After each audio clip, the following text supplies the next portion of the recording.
I am Chloe, 27 years old, raised in what everyone in Boston called the picture-perfect family.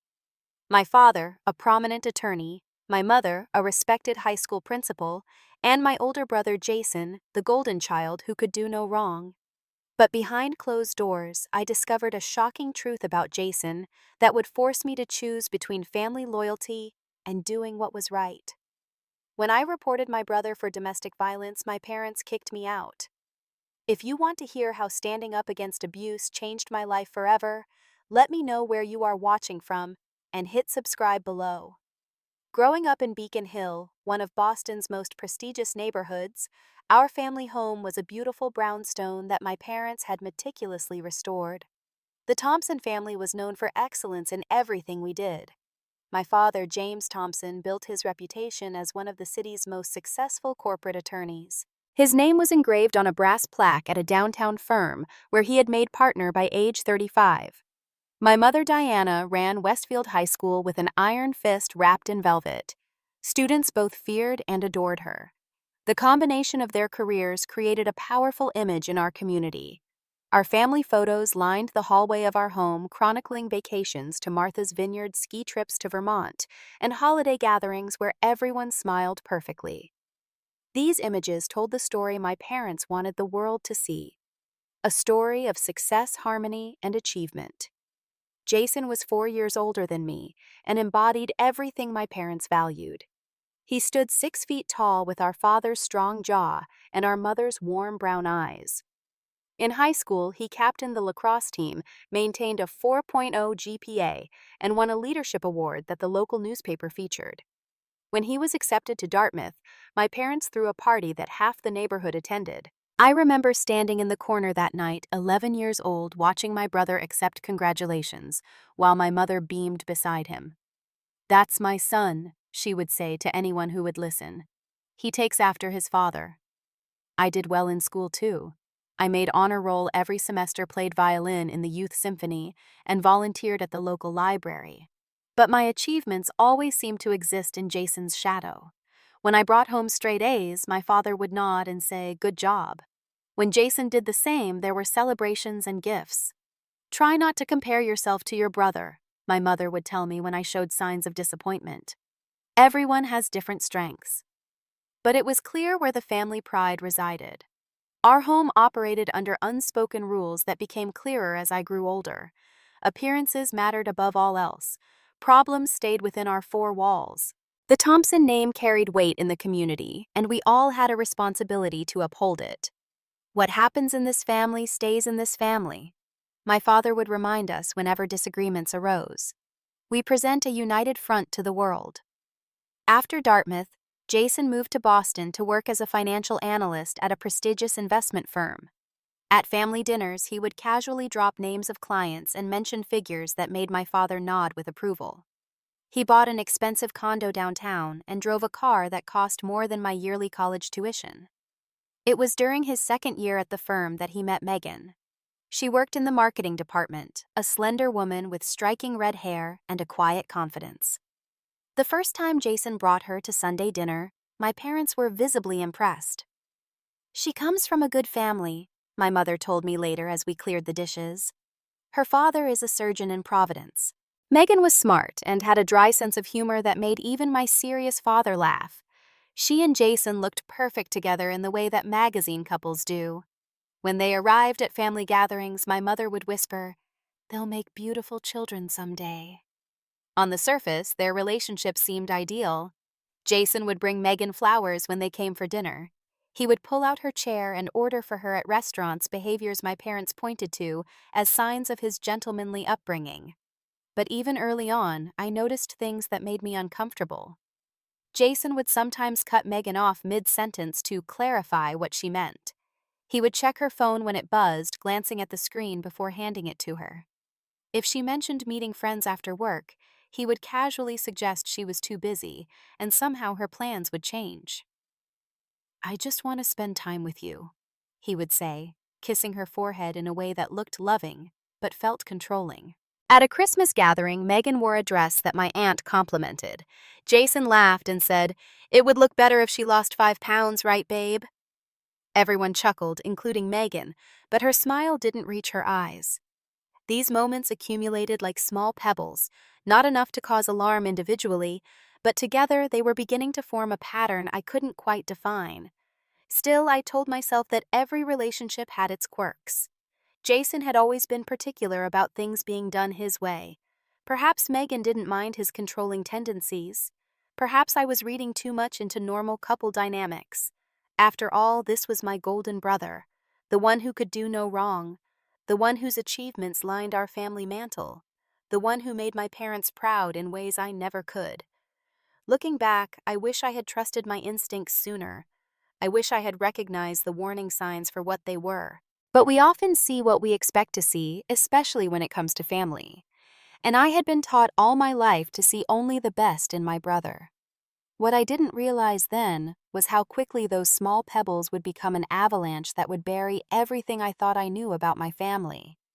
My perspective began to shift thanks to my friendship with Rachel. We had met in college and remained close after graduation when we both ended up back in Boston.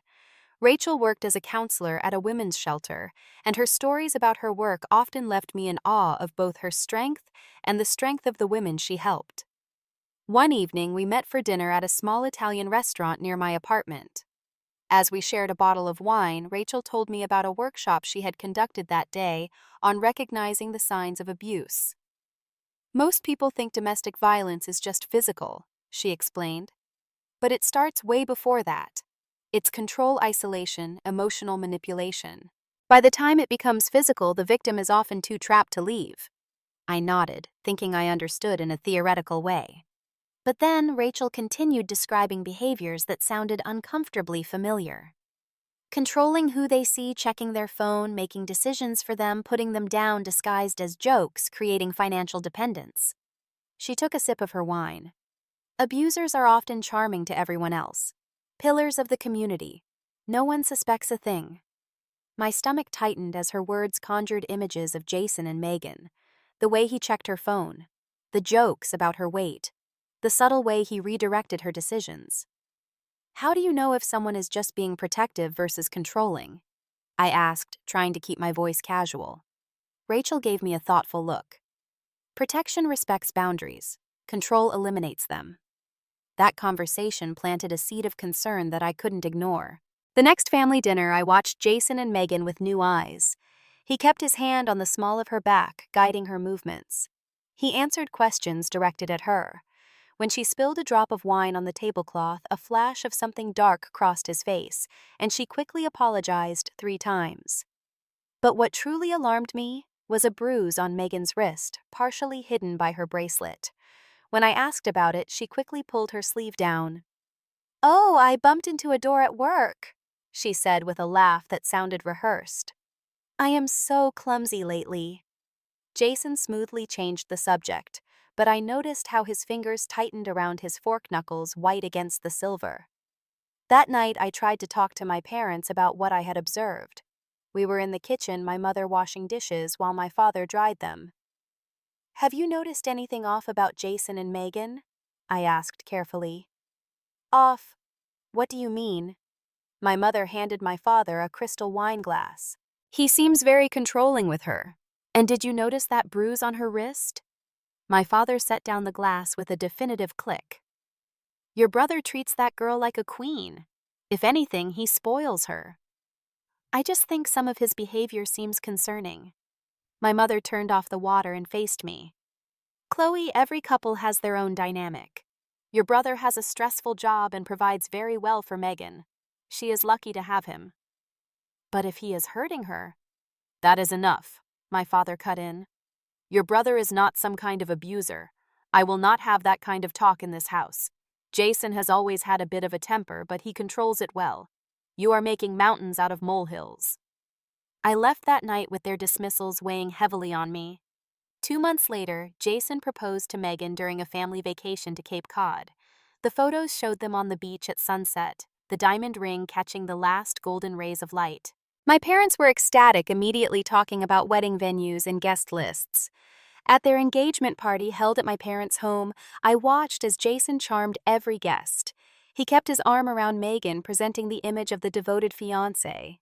But I also noticed how he monitored her champagne intake, taking her glass after her second one and replacing it with water. How he stepped in whenever she was in a conversation for too long. How her smile seemed fixed in place, never quite reaching her eyes.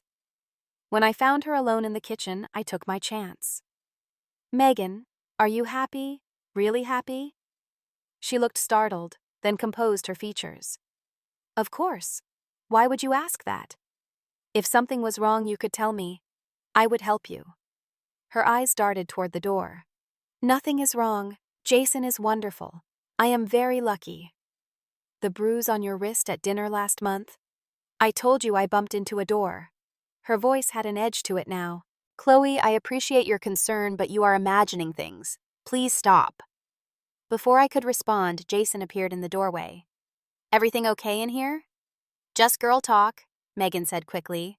Jason's eyes narrowed slightly as he looked between us.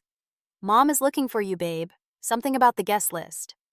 After they left, I stood alone in the kitchen, torn between my growing suspicions and the possibility that I was projecting issues where none existed. Maybe Rachel's work had made me hypersensitive. Maybe I was looking for problems because of some lingering resentment toward my golden brother. My internal debate was interrupted by the harsh ring of my phone 3 weeks later. It was nearly midnight on a Wednesday. Megan's name flashed on the screen. "Megan, is everything okay?" I heard what sounded like a sob. Then the line went dead. When I called back, it went straight to voicemail. A sense of dread washed over me. I pulled on sweatpants and a hoodie and drove the 20 minutes to Jason's condo. The lights were on, but no one answered when I knocked. I was about to leave when the door opened slightly. Megan stood there, her makeup streaked down her face. Her lip was split and she held an ice pack to her cheek. "Oh my God, Megan." "You need to go," she whispered. "He just went to get more ice. Please, Chloe, just go." "Let me help you. You can come with me right now." She shook her head frantically. "It was my fault. I should not have questioned him about the text messages. He is under a lot of pressure at work. He did not mean it." "This is not your fault," I insisted, feeling sick. "Nothing you could do justifies this." "Go, please," she begged. "He will be worse if he knows I called you." I heard a noise from inside the apartment. Megan's eyes widened with fear. "He is back. Go now." She shut the door, leaving me standing in the hallway, shaking with a mixture of shock and rage. My perfect brother, the golden child, had just revealed his true nature, and I had no idea what to do next. In the weeks that followed, I threw myself into learning everything I could about domestic violence. I read books, articles, and studies. I had long conversations with Rachel, who provided resources without pressing for details I was not ready to share. The more I learned, the more certain I became that Jason's behavior fit a classic pattern of abuse. I tried calling Megan several times, but she either did not answer or kept our conversations brief and superficial. When I mentioned visiting, she always had an excuse why it was not a good time. At family gatherings, she appeared with perfectly applied makeup and a practiced smile, staying close to Jason's side. "See, everything is fine with them," my mother said pointedly after a Sunday brunch where Megan had barely spoken. "You were overreacting." But I knew what I had seen that night at Jason's apartment. The split lip, the fear in Megan's eyes, the way she blamed herself for his violence. It was textbook, and it was happening right within my family. 3 weeks after the incident, I spotted Megan at a coffee shop near her office. She was alone, a rare occurrence, staring into her cup with a vacant expression. I approached cautiously and sat down across from her. "I am not stalking you," I said with a gentle smile. "I promise, just getting coffee." She attempted to return the smile but winced slightly. I noticed a small healing cut at the corner of her mouth. "How are you doing?" "Really?" I asked. Megan glanced around the cafe as if worried Jason might appear. "I am fine. Work is busy with the Johnson account." "Megan, I know what happened that night. What I saw. That is not okay. Ever." Her eyes filled with tears. "It was just that one time. He apologized, bought me flowers, said it would never happen again." She twisted her engagement ring. "He has been so stressed at work." Has it really been just once? I asked quietly. She did not answer immediately, which was answer enough. There are resources, I said. People who can help. You are not alone and you do not have to stay. You do not understand, she whispered. I love him, and he loves me. He just loses control sometimes. And where would I go? My family loves Jason. My friends are our friends. My job. She wiped away a tear. It is complicated. I understand complicated. But this will escalate Megan. That is what all the research shows. She gathered her things suddenly. I have to get back to work. Please do not tell anyone about this. Please, Chloe. It would just make things worse. I watched her leave, her shoulders hunched as if carrying an invisible weight. The helplessness I felt was overwhelming. I could see the danger she was in, but she was not ready to acknowledge it fully or accept help. That Sunday, my parents hosted a family dinner. The tension in the room was palpable, at least to me. Jason seemed on edge, checking his watch repeatedly. Megan was quieter than usual, her responses careful and measured. During dessert, Jason's phone buzzed with a message. He read it, his jaw tightening. Who is texting you on Sunday night? Megan asked, her tone light, but her eyes wary. Just work, he replied curtly. Not your concern. My father launched into a story about a case he was working on, but I noticed how Jason continued to seethe silently. When dinner ended, I watched through the window as Jason and Megan walked to their car. They were arguing, his face close to hers as she backed away. I grabbed my coat and slipped outside, staying in the shadows of the garden. Their voices carried across the driveway. You embarrassed me in there, Jason was saying, his voice low and dangerous. Questioning me in front of my family. I just asked who texted. It was a normal question. Megan's voice trembled. Nothing I do is your business unless I make it your business. Do you understand? Jason, please, you are overreacting. Let us just go home and… The sound of the slap was sharp in the night air. Megan stumbled backward against their car. Then Jason grabbed her arm, fingers digging into her flesh. This is your fault. Why do you make me do this? He hissed. I stepped out of the shadows. Let her go, Jason. He spun around, surprise quickly morphing into anger. Go back inside, Chloe. This is between me and my fiancé. No, I saw what you did. Let her go now. His grip on Megan loosened slightly, and she pulled away, touching her reddening cheek. You have no idea what you are talking about. Jason said, his voice eerily calm now. Megan and I had a misunderstanding. That is all. I saw you hit her, I said, my voice shaking but determined. That is not a misunderstanding.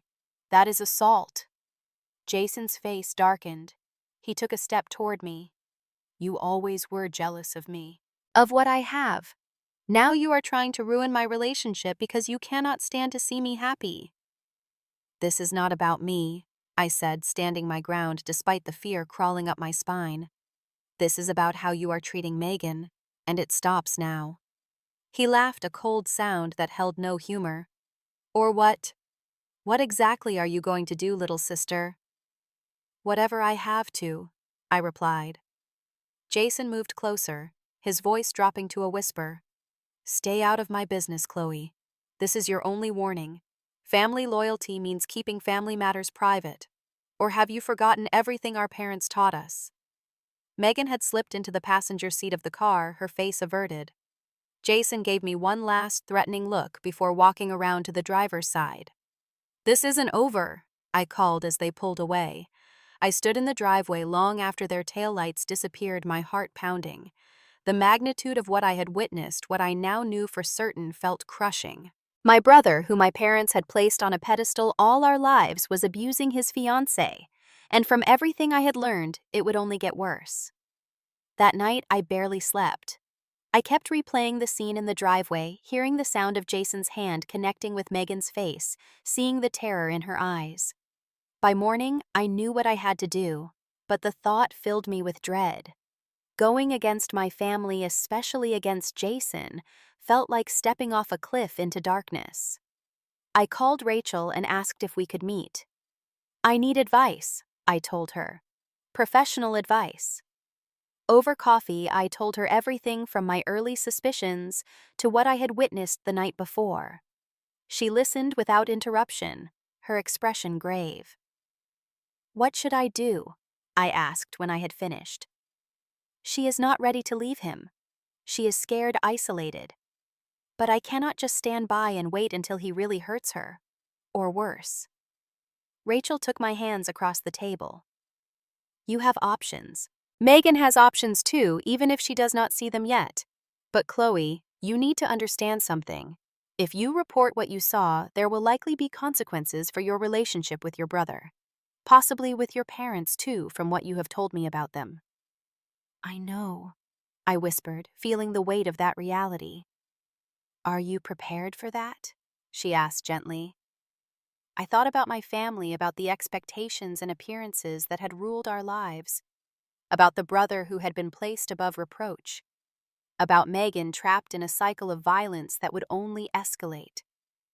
"I have to do what is right," I said finally, "even if it costs me my family." That afternoon, I drove to the police station, my hands gripping the steering wheel so tightly my knuckles turned white. With each mile, I questioned whether I was making the right choice. But the image of Megan's face, the sound of that slap, pushed me forward. At the station, I asked to speak to someone about reporting domestic violence. I was led to a small room where a detective named Alvarez introduced herself. Her kind eyes and straightforward manner helped steady my nerves as I told her what I had witnessed. "You are doing the right thing," she assured me as she took my statement. "Too often, domestic violence is hidden behind closed doors. Witnesses are crucial." As I signed the formal statement, I felt both relief and terror. There was no going back now. I had officially reported my golden brother for assault. The family secret was out. The detective explained the next steps: they would contact Megan, investigate, and determine whether to press charges. Jason would be questioned. It might go nowhere if Megan refused to cooperate, but my report would be on record. "Many victims need multiple interventions before they are ready to leave," Detective Alvarez explained. "But each intervention plants a seed. You have taken the first step." As I drove home, I knew I needed to tell my parents before they heard from someone else. My hands shook as I dialed my mother's number. "Can you and Dad meet me at your house? There is something important I need to talk to you about." "Is everything all right?" Her voice immediately sharpened with concern. "No," I answered honestly. "But it will be. Eventually." 2 hours later, I sat across from my parents in their living room, the same room where countless family photos portrayed our perfect facade. I told them everything from my early concerns to the incident in the driveway. I explained that I had filed a police report. The silence that followed my confession was deafening. Then my father stood, his face flushed with anger. "You did what?"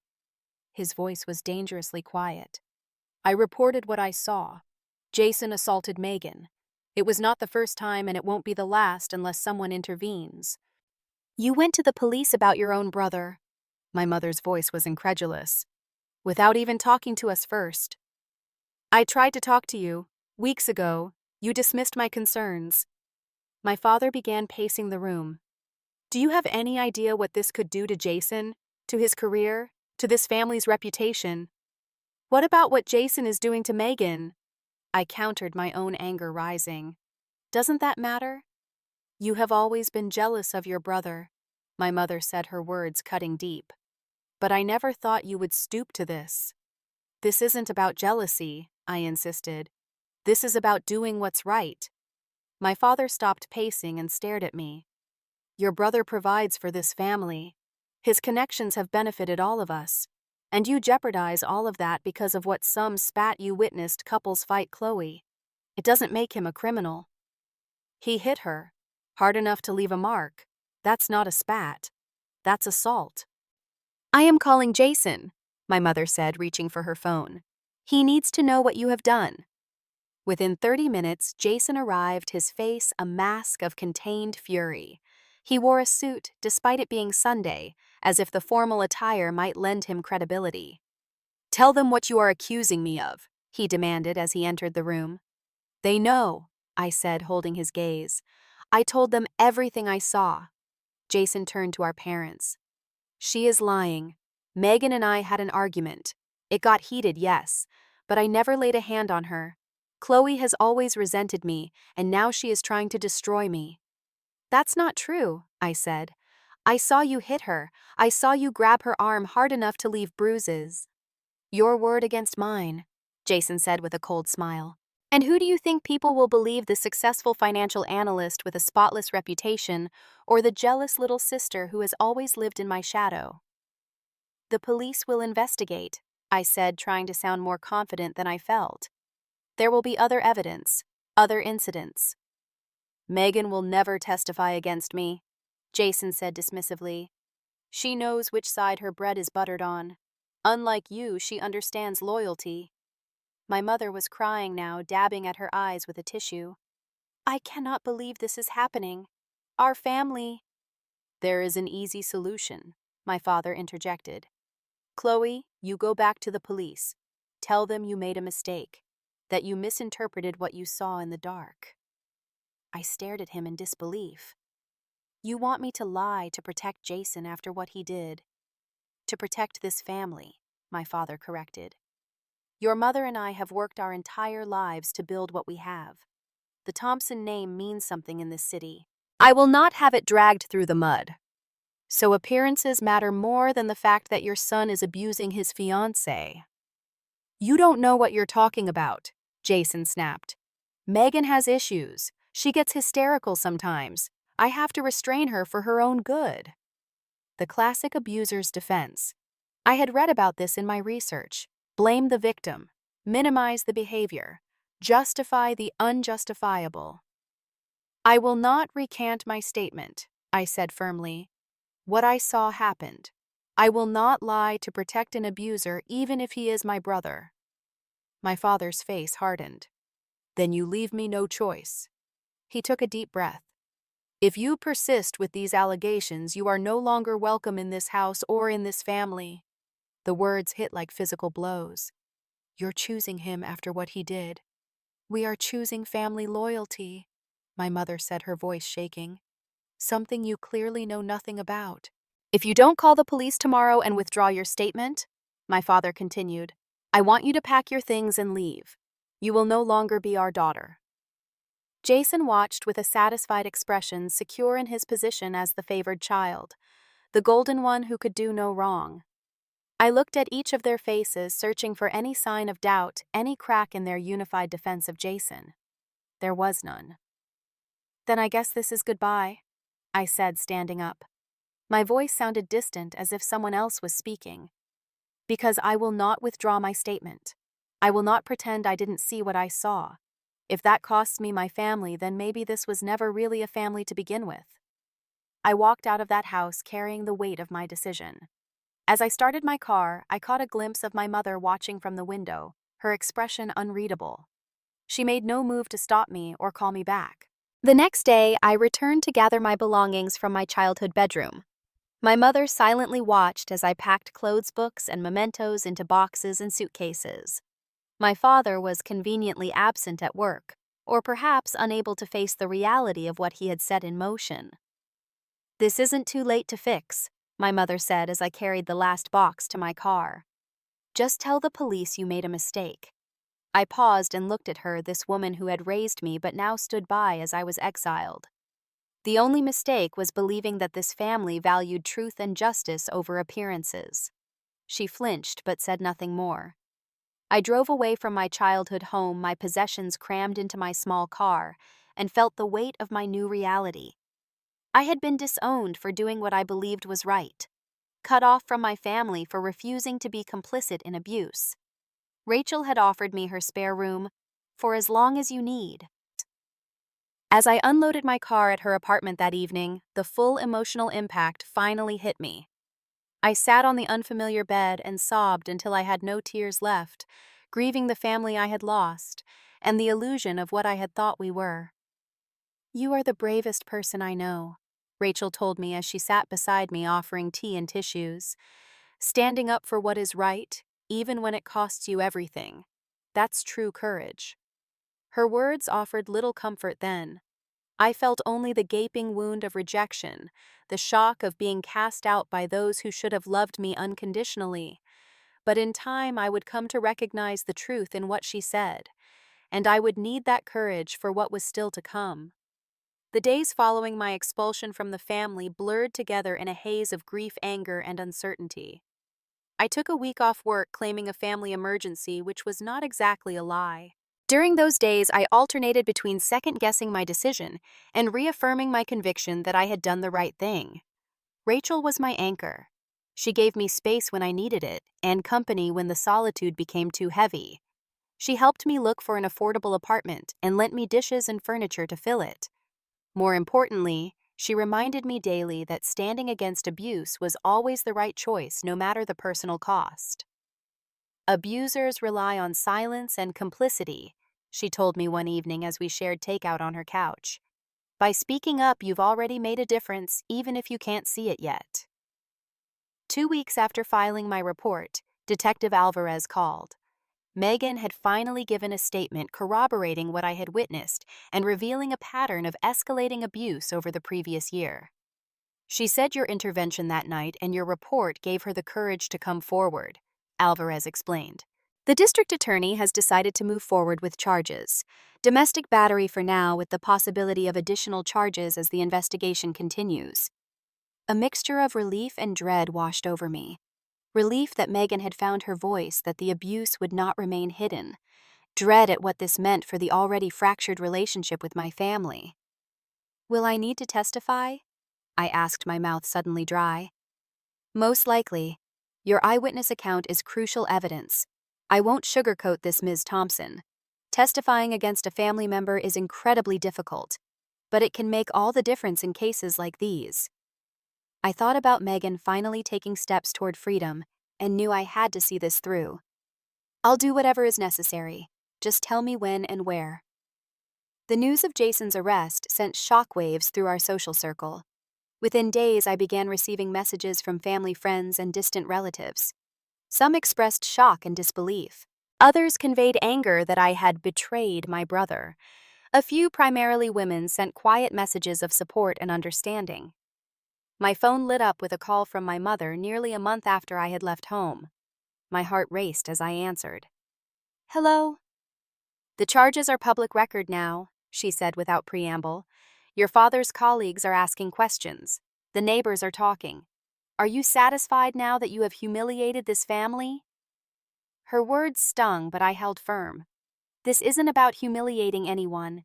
It's about stopping abuse.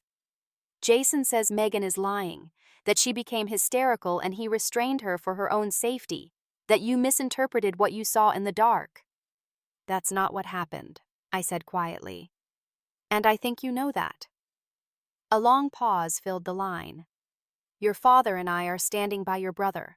The family attorneys will ensure these ridiculous charges are dropped. I suggest you reconsider your position before you find yourself testifying in open court against your own blood. Is that why you called, to pressure me into changing my story? I called because despite everything, you are still my daughter. I don't want to see you destroy yourself along with your brother.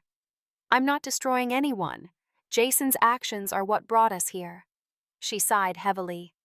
You always were stubborn, too idealistic for your own good. The world isn't black and white, Chloe. Sometimes we have to accept imperfection in those we love. There's a difference between imperfection and abuse, I said.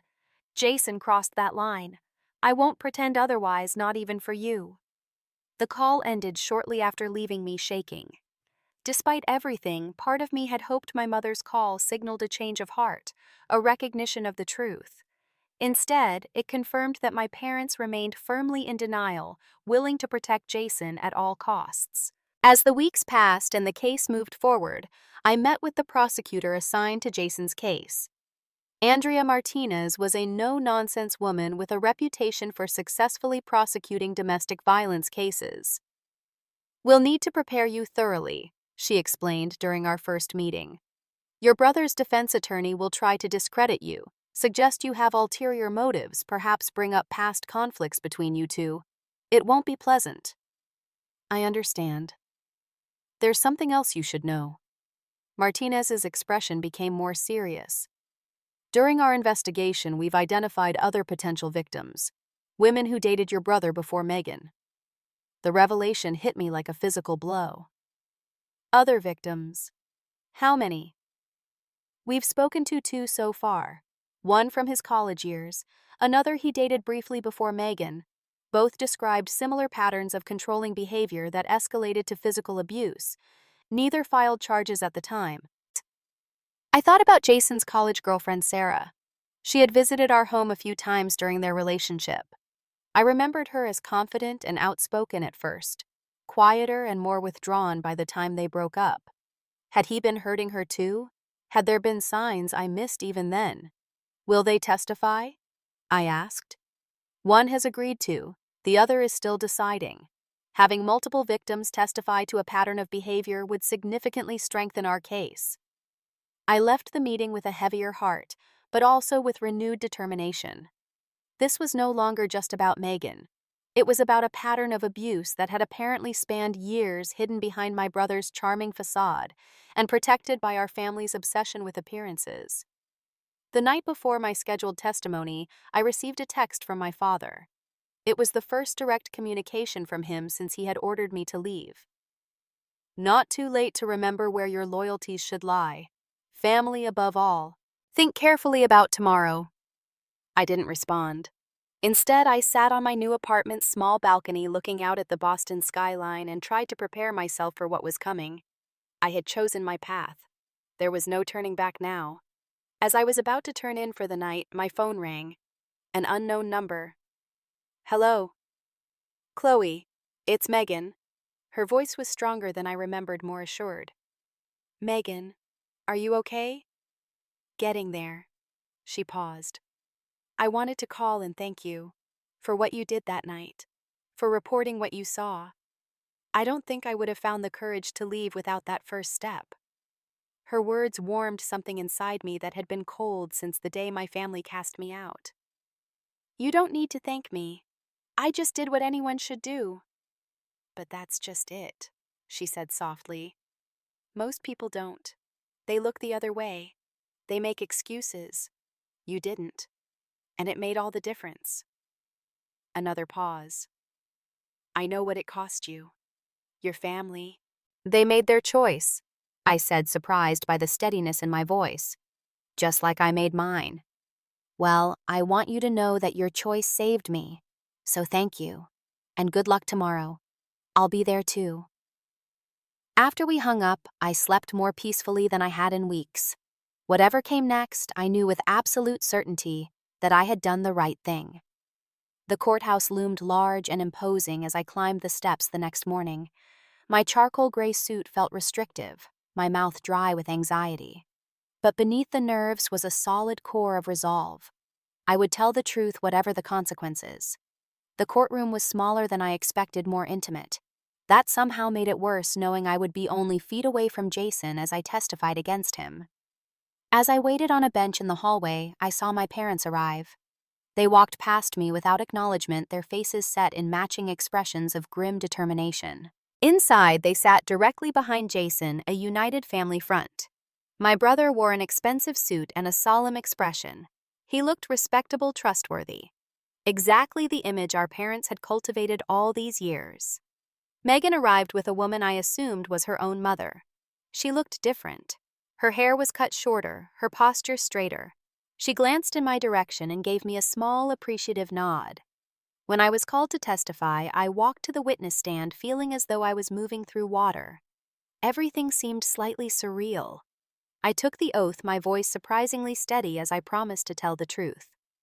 The prosecutor led me through my testimony methodically. I described my early observations of Jason's controlling behavior, the bruises I had noticed on Megan, my parents' dismissal of my concerns, and finally, in careful detail, what I had witnessed that night in the driveway. He slapped her with enough force that she stumbled backward against the car. I testified. Then he grabbed her arm and said, "This is your fault. Why do you make me do this?" Throughout my testimony, I avoided looking directly at Jason or my parents. Instead, I focused on the prosecutor, on the judge, on the truth I was there to tell. The defense attorney's cross-examination was every bit as aggressive as Martinez had warned me it would be. "Ms. Thompson, isn't it true that you've always been jealous of your brother's success?" He began, setting the tone immediately. "No, that's not true.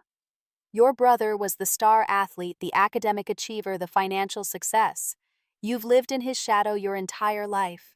Isn't that correct? We had different strengths and interests. And different levels of parental approval, perhaps." The attorney's smile didn't reach his eyes. "Isn't it true that you saw this situation as an opportunity to finally bring your golden brother down a peg?" "Absolutely not. I reported what I saw because Megan was in danger. In the dark, from a distance, after a family dinner where wine was served. Are you certain you saw what you claim to have seen?" "Yes, absolutely certain." The questions continued, each designed to cast doubt on my character, my motivations, my reliability as a witness. The attorney insinuated that I had a history of exaggeration, that I had misinterpreted a heated argument, that I was retaliating for childhood slights. Through it all, I held steady. I knew the truth. I had lived it. And now, finally, I was speaking it aloud. When I was dismissed from the stand, I felt drained but oddly peaceful. I had done what I came to do. As I returned to my seat, I risked a glance at my parents. My father stared straight ahead, his jaw clenched. My mother met my eyes for a fleeting moment, and I thought I saw something there. Doubt, regret. It was gone too quickly to interpret. Megan's testimony followed mine. Her voice trembled at first, but grew stronger as she detailed the patterns of abuse. The controlling behavior that isolated her from friends and family, the emotional manipulation that made her doubt her own perceptions, the physical violence that had escalated over time. "It started with grabbing my arm too hard, leaving bruises," she explained. "Then pushing, then slapping. The first time he punched me was 3 months before we were supposed to get married." She described Jason's apologies after each incident. The flowers, the promises, the periods of perfect behavior that kept her hoping things would change. "I believed I could help him," she said. "That if I was just better, more understanding, more supportive, he would stop. I was wrong." The courtroom was silent as she spoke. Even the judge seemed moved by her clear, unflinching account. The defense attorney's cross-examination of Megan was even more aggressive than mine had been. He portrayed her as emotionally unstable, financially motivated, vindictive after a relationship gone wrong. She withstood it all with a dignity that left me in awe. When the court recessed for lunch, I sat alone on a bench outside, not wanting to risk an encounter with my family. Martinez approached, looking pleased. "You both did well," she said. "Very compelling testimonies. What happens now?" "We have one more witness. After that, the defense will present their case. Probably character witnesses, people saying what a great guy your brother is. And then the judge decides whether there's enough evidence to proceed to trial." The afternoon session began with Martinez calling a witness I hadn't expected, Sarah Wilson, Jason's college girlfriend. I hadn't seen her in years. She looked professional and composed in a navy blue dress, but I could see the tension in her shoulders as she took the stand. Sarah's testimony stunned the courtroom. She described dating Jason our sophomore year of college, how charming and attentive he had been at first, how gradually he had begun controlling who she saw, what she wore, how she spent her time, how the first physical incident happened after she had spent too long talking to a male classmate at a party. "He waited until we were back in his room," she testified. "Then he grabbed me by the throat and pushed me against the wall. He said I had embarrassed him, made him look weak in front of his friends, that I needed to learn respect." The incidents escalated, she explained, until the night he broke her wrist during an argument. She had told the emergency room staff she fell downstairs. They had broken up shortly after, but not before he threatened to ruin her reputation if she ever told anyone the truth. "I was too scared to report it then," she said. "I just wanted to escape, to put it behind me. But when the detective contacted me about this case, I knew I had to come forward. The pattern was exactly the same." As Sarah stepped down, the prosecutor requested a brief recess. During the break, a court officer approached Martinez and whispered something. The prosecutor looked surprised, then nodded. When court resumed, Martinez addressed the judge. "Your Honor, we have 2 additional witnesses who have come forward and wish to testify regarding similar patterns of abuse by the defendant." A murmur ran through the courtroom. The defense attorney was on his feet immediately objecting. As the legal argument proceeded, I glanced back and saw 2 women I didn't recognize sitting together near the rear of the courtroom. They looked nervous but determined. The judge allowed the additional testimony over strenuous objections from the defense. The first woman, Amanda, had dated Jason briefly during his first year at the investment firm. The second, Lisa, had gone out with him just before he met Megan. Both described the same progression, charm, and attentiveness, giving way to controlled jealousy, verbal abuse, and eventually physical violence. With each testimony, I watched my parents' expressions change from determined support to confusion and finally to a dawning horror. The weight of evidence was becoming impossible to deny. One woman might be dismissed as vindictive or unstable. 4 women telling nearly identical stories could not be so easily explained away. By the time the day ended, the judge had seen and heard enough. Jason's case was bound over for trial with additional charges recommended based on the new testimonies. The judge denied bail, citing the pattern of behavior and potential danger to witnesses. As Jason was led away in handcuffs, he looked back once, not at our parents, but at me. His eyes burned with a hatred that chilled me to the bone. In that moment, I saw the true face of my brother, stripped of the golden child veneer that had protected him for so long. Outside the courthouse, reporters had gathered, alerted to the case by the unexpected appearance of multiple victims. The story was too dramatic to ignore a respected financial analyst from a prominent Boston family accused of a pattern of domestic abuse spanning years, exposed by his own sister's testimony. I slipped out a side entrance, avoiding the press, but I couldn't avoid the headlines that appeared the next day. Financial analyst faces multiple abuse allegations. Prominent Boston family shattered by domestic violence case. Sister's testimony exposes years of hidden abuse. The Thompson name was now associated not with success and respectability, but with violence and deception. The carefully constructed facade had crumbled completely. My parents didn't contact me after the hearing. I learned through Rachel, who had connections at the courthouse, that they had left separately, my father refusing to speak to reporters, my mother in tears. The family that had always presented a united front to the world was visibly fracturing under public scrutiny.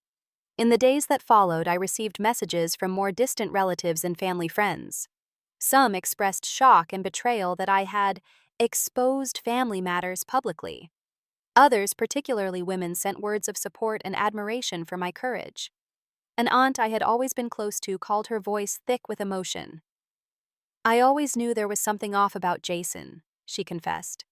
"But your parents were so proud of him, I thought I was imagining things. I wish I had spoken up sooner. Maybe I could have helped prevent this." "We all wish we had seen it sooner," I told her, "or spoken up sooner. But what matters is that it stopped now." 2 weeks after the hearing, Megan called to tell me that she had accepted a job offer in another state. "A fresh start," she explained, "somewhere without all these memories." Before she left, we met for coffee.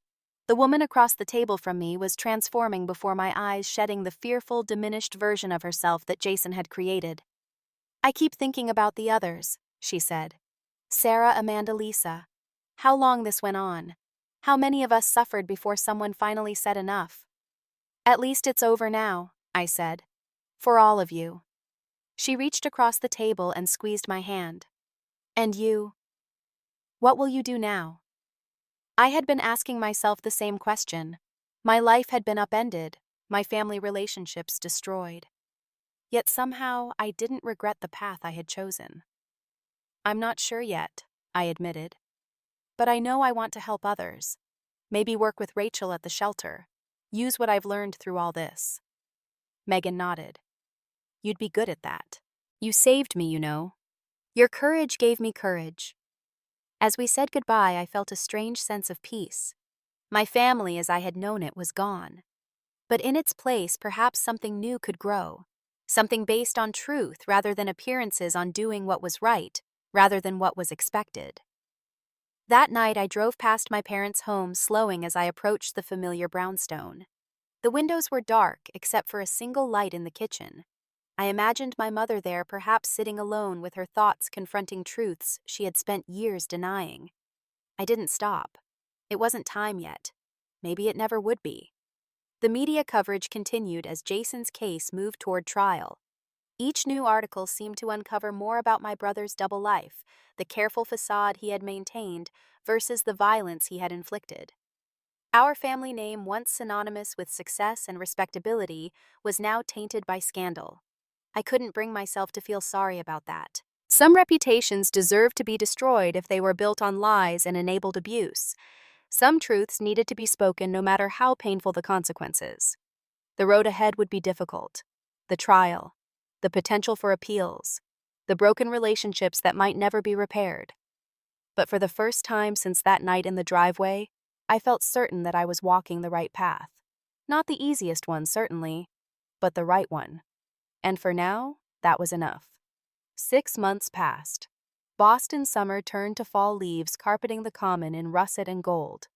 I settled into my new apartment, a small but sunny one-bedroom that I had filled with plants and books.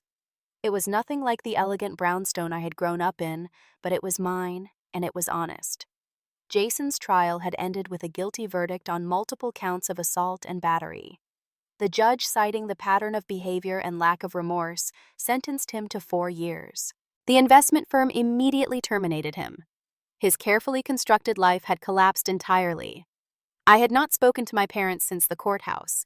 Occasionally, I saw their names in local news or charity event listings, but they seemed to be keeping a lower profile. The scandal had tarnished the Thompson name just as my father had feared.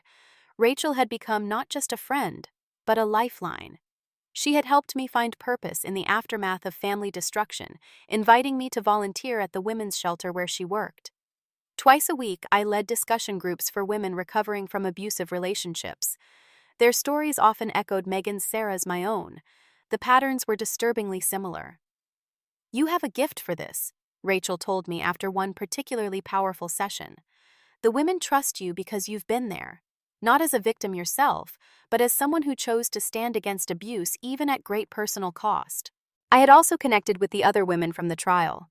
Sarah, Amanda, and Lisa had formed a kind of survivors network supporting each other through the legal process and beyond. I was welcomed into their circle not as a victim, but as the one who had finally broken the cycle of silence that protected Jason. "We should have spoken up sooner," Sarah said during one of our monthly dinners. "But we were all so isolated. Each of us thought we were the only one." "That's how abusers operate," Lisa added. "They make you feel alone, like no one will believe you if you speak out."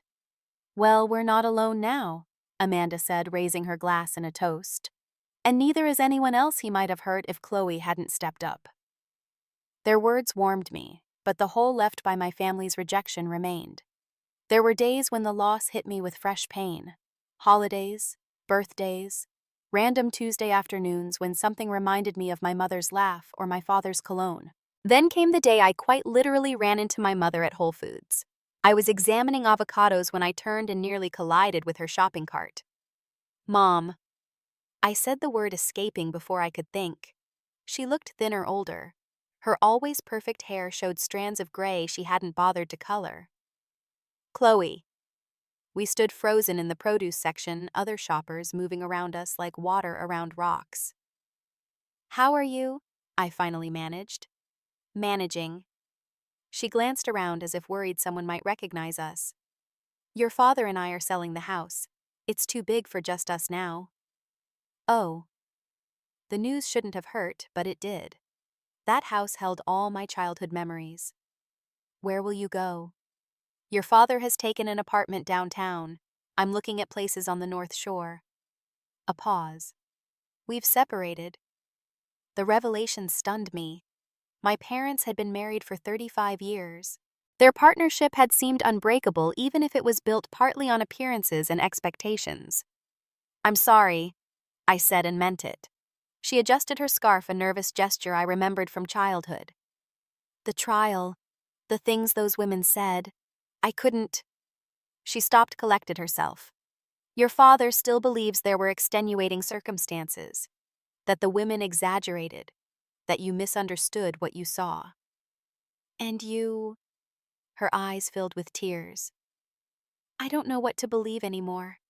Everything I thought I knew. A store employee approached asking if we needed help finding anything. My mother shook her head and quickly pushed her cart away. I have to go, she said over her shoulder. I'm not ready for this conversation. I watched her disappear down the aisle, my heart heavy. The encounter left me shaken, unsure whether to hope for eventual reconciliation or accept the permanent fracture of my family ties. A week later, an envelope arrived at my apartment. Inside was a formal letter from my father's law firm, officially removing me from his will and any family trusts. The cold legal language made his position clear. I was no longer considered part of the Thompson family in any capacity. I should have expected it. Perhaps part of me had. But seeing it in black and white, the formal disowning of a daughter who had dared speak the truth, still felt like a physical blow. That night, I called Rachel in tears. Maybe I made a mistake, I said, emotion overwhelming my usual certainty. Maybe I should have found another way. What other way? She asked gently. Staying silent, allowing the abuse to continue, protecting your brother instead of his victims. Put like that, the answer was clear. There had been no other acceptable path.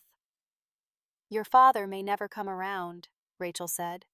Some people can't face truths that contradict their carefully constructed worldview.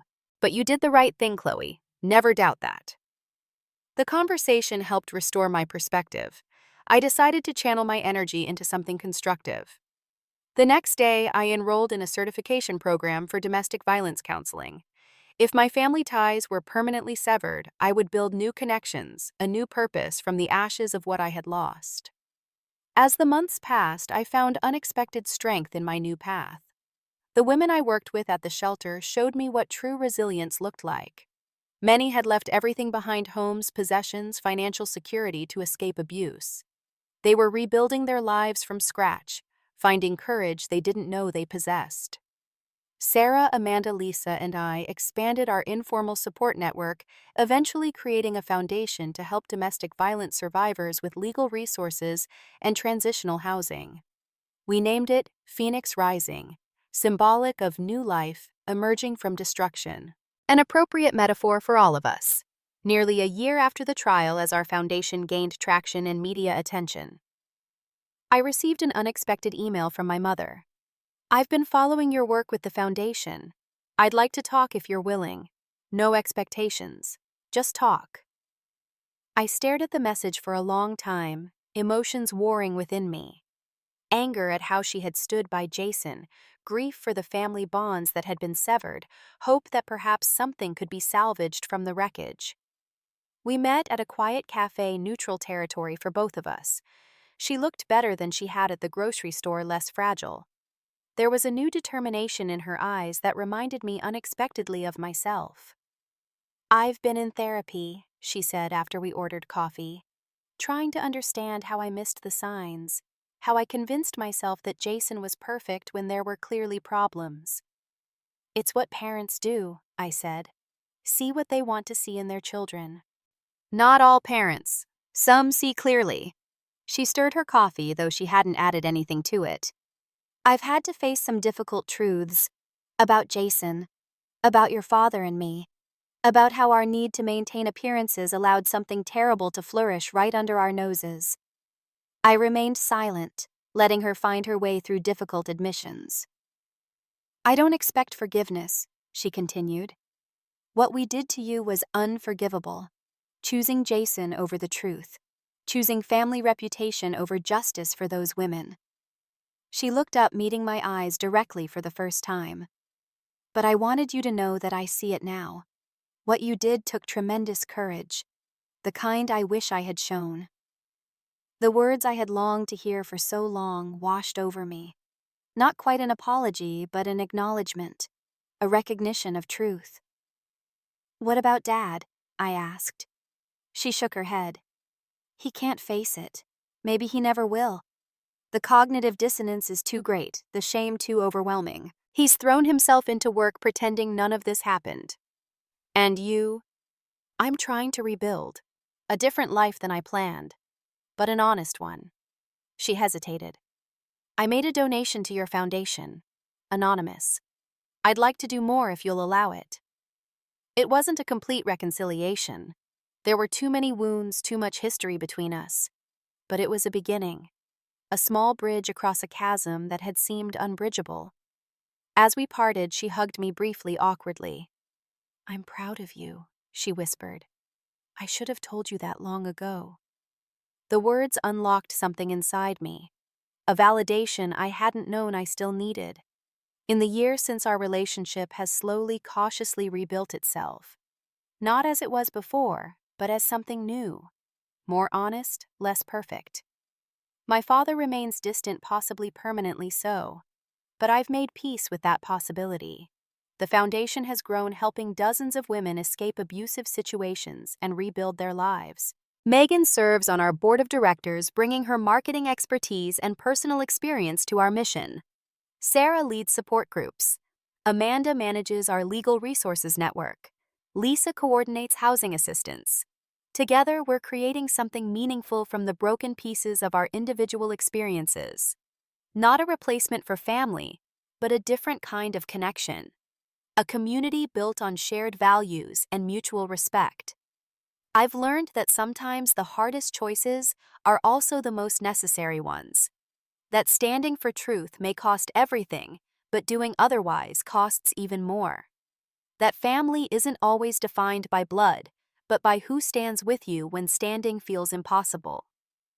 My journey from dutiful daughter to outcast to advocate wasn't one I could have imagined.